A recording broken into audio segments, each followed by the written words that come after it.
Police say they were called out to the 39 Springside Drive Southeast just before 9 o'clock. They found Reese suffering from several gunshot wounds, and she succumbed to those injuries. Police say that there is now a short ring cam video that is showing the exact moment that her life was taken. We can't show you that video because it is simply just too graphic, but it does show a man shooting her multiple times after Reese appears to plead with him. Her life was cut short, but the children still are here. They still got to be provided for. Courtney leaves behind 3 girls, just 13, 9, and 6 years old, and an 11-year-old son. She was a great mother, and we want them to have everything that we knew that she was going to do for them. Their life is her legacy. Courtney was joy. She was love. She was a protector. She was, a provider. It was a still August night on Springside Drive, the kind of quiet that settles over a block once the kids are asleep. Streetlights buzzed softly. The air hung heavy and calm. Then 10 shots tore through the silence. The sound rolled down the street, followed by screams. Inside one of those homes, 4 children froze. Their mother's voice vanished, replaced by chaos outside the door. They were close enough to hear her plead, close enough to hear the silence that followed. Neighbors ran out, some ducking for cover, others grabbing their phones to call 911. Moments later, red and blue lights flooded the street. They bounced off windows, fences, and scared faces. Paramedics tried to save her there, by the walkway. She was still breathing barely, but before they could load her into the ambulance, she was gone. By sunrise, the city knew her name. She wasn't a stranger caught in the wrong place. She was a mother of 4, fighting to rebuild her life after heartbreak. And the man who killed her wasn't a stranger either. He was her ex, a man she had once trusted. A man living a double life, one she had exposed. When the truth came out, his shame turned into rage. Her name was Courtney Ree. Step into grave kisses where the shadows whisper, and the secrets the world tried to bury scream to be heard. This isn't just true crime. This is truth with teeth. Stories that sting. Cases that crawl under your skin. Names that refuse to stay forgotten. We don't chase headlines, we chase ghosts. Because here, every story deserves one last heartbeat. So if you're the kind who can't look away, who wants to know what really happened, who believes every story deserves its voice, this is where you belong. Hit subscribe, stay close, because the truth doesn't rest easy, and neither do we. Before her name became another headline in Atlanta's long list of tragedies, Courtney was known for her laugh, the kind that made people turn and smile, even if they didn't know why. She was 32, living in Conyers, Georgia, a single mom raising 4 kids on her own. One boy, 11. 3 little girls, 9, 6, and 3. Her house was always alive. School bags dropped by the door, cartoons on low, the smell of food cooking from scratch after long shifts. Courtney was everybody's hype man, her family said. The one who showed up to cookouts with her music blasting and her spirit louder than the speakers. She was also the family cook, the one who made sure there was something warm on the table when life got cold. Her older sister once said, "She was joy, she was love, she was a protector." But joy wasn't all life gave her. Just 3 months before her own death, Courtney's father, Travis Edwards, had buried another daughter, Citria Edwards, killed by a stray bullet at a family gathering that May. After Citria's death, Courtney promised herself change. She pulled closer to her kids, stepped away from the noise, from the nightlife she once used to escape. She wanted peace, routine, something solid. But Derek Rankins, known online as Big Derek Fur, wasn't ready to let her go. She met him through local circles. He was charismatic, street smart, the kind of man who drew attention everywhere he went. To outsiders, he looked confident, maybe protective. But behind closed doors, friends said that confidence turned into control. What began as affection became possession. He wanted to know where she was, who she talked to, what she posted. The relationship cracked under the pressure. When Derek went to jail, records are still unclear on why Courtney saw her chance to breathe again. She began opening up to friends, telling them things she had kept inside. She believed Derek was living a double life. She told people she had learned he was secretly involved with men, even as he presented himself as straight. In her world, that wasn't gossip. It was dangerous. Truth. Atlanta's underground culture of down-low relationships carries a heavy weight. Shame, secrecy, and pride all tangled together. For men like Derek, built on image and control, exposure wasn't just humiliation, it was destruction. And as word began to spread, so did his anger. He got out of jail sometime before August 2024. And the moment he did, people close to Courtney say, he started looking for her. He was restless, angry, hunting for a confrontation. Friends online later said he was desperate to find her, furious over what he saw as public humiliation. For him, it wasn't heartbreak. It was exposure. And exposure meant war. Courtney tried to stay quiet. She poured herself into her kids, kept her head down, and avoided the chaos she used to get caught in. But inside, she stayed uneasy. Her family said she could feel something coming. Sometimes she looked over her shoulder before stepping out at night. Sometimes she paused at the door and waited, just to be sure. People call it revenge, but that word doesn't hold the whole truth. What drove him wasn't just hate, it was shame, insecurity, rage. Derek had built his pride on power, and when that power cracked, so did his sanity. For men like him, being unmasked isn't just embarrassing, it's fatal to the image they live by. And Courtney was the one who unmasked him. The weeks before her death told the story. Late night calls, threatening messages. That sense he was closing in. But Courtney had survived worse. She had buried a sister. She had carried a family through pain. She thought she could handle this too. She didn't know that the same pride that once drew him to her would be the same thing that destroyed them both. August 20th, 2024. A warm Tuesday night in southeast Atlanta. The clock neared 9 p.m. The neighborhood was quiet, still, peaceful. Then came the crack of gunfire. Inside a small brick house, Courtney's 4 children were settling in. School clothes laid out, TV turned low, the youngest half asleep.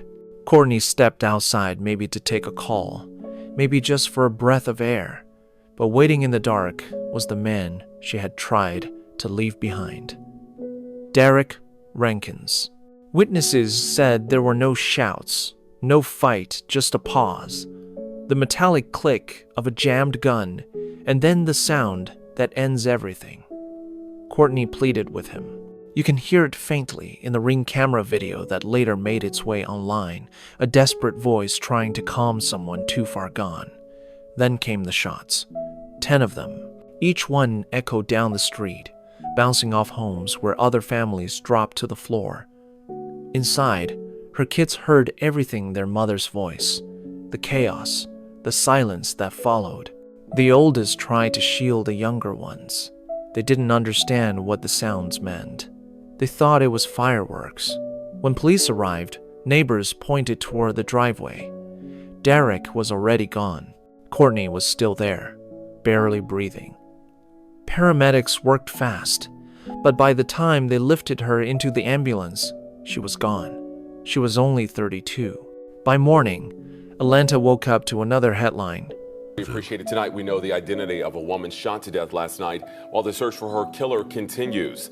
This right here is 32-year-old Courtney Ree. Her aunt tells us she was a mother of 4 and was still alive when EMS arrived, but she later died at the scene. The shooting happened around 9 last night on Springside Drive. It's still unclear what led to the shots being fired. Atlanta police are still investigating. Within hours, the Ring camera video started spreading online. Some shared it trying to help police. Others passed it around just to watch. Grainy footage of Courtney's last moments turned into viral content. Her death replayed over and over by strangers who never even knew her name. Her family begged people to stop. One cousin wrote, "Y'all speaking on things you don't know. Dude got caught having sex with another man. My little cousin exposed him. She wasn't trying to start gossip. She was trying to explain what no one seemed to understand. That this wasn't random violence. It was revenge born out of humiliation." Another family member pleaded, "Stop reposting that video. That's someone's mother, someone's sister." But the internet doesn't do mercy. The video spread anyway, stripping away the last bit of dignity from a woman who had already lost everything. As the days went on, grief turned to anger. Courtney's father, Travis Edwards, found himself living the same nightmare all over again. Just 3 months earlier, he had buried another daughter, Citria, killed by a stray bullet at a family gathering. Now, he was preparing for another funeral. 2 daughters gone, 90 days apart. Now, he was planning another funeral. 2 daughters gone in 90 days. On August 23rd, friends, family, and neighbors gathered on Springside Drive, the same street where Courtney took her last breath. They came with purple balloons, her favorite color, and speakers playing her favorite songs. She was a vibe, the life of the party. Her infectious smile is keeping her grieving family's spirit high. She was everybody's hype man. She was everybody's cook. Courtney Ree remembered tonight with purple balloons, music, and love. It's a party. It's a celebration like she would have had any other day. Lena is Courtney's older sister. She didn't deserve this.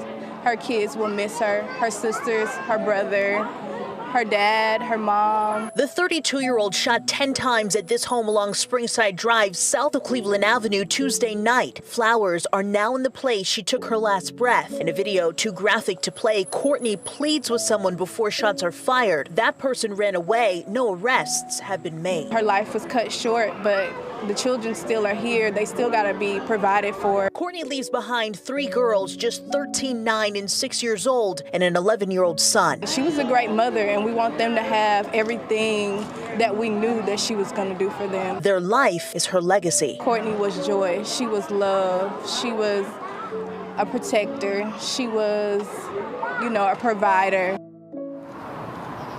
Now, Atlanta police still investigating this case. They really want anybody from the community that has valuable information, saw or heard anything, to submit tips to them. "It's a party," Lena said again through tears, trying to smile.